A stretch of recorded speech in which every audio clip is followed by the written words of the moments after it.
চুপ চুপ চুপ, এখন কিচ্ছু জিজ্ঞাসা করবেন না, শুধু একবার বেটা পেটে ঢুকিয়ে নিক। কিরে, কি খেলি? কেন, চাউমিন? সিমাইয়ের কথা শুনলে নাক দিয়ে বিন বাজাবে। প্রথমে এই সিমাইটাকে ভালো করে লাল করে ভেজে নিতে হবে। ওই কড়াইতে বেশ কিছুটা ঘি, কাজু, কিশমিশ এবং চীনা বাদাম ভেজে তুলে নিতে হবে। ওই কড়াইতে দিয়ে দিতে হবে কিছুটা ফোড়ন, যেমন ছোলার ডাল, বিউলির ডাল, জিরে, রাই।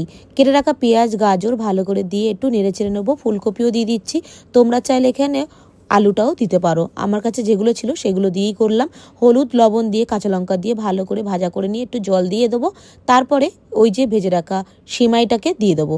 জল থাকতে থাকতে সিমাইটা দিতে হবে, ঢাকা দিয়ে একদম সেদ্ধ করে নিতে হবে সিমাইটাকে।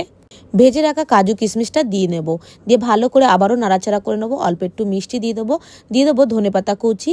আর হ্যাঁ, কে কোথা থেকে ভিডিওটা দেখছো অবশ্যই কিন্তু কমেন্ট করো। যারা এখনো পর্যন্ত সাবস্ক্রাইব করোনি অবশ্যই সাবস্ক্রাইব করে পাশে থেকো।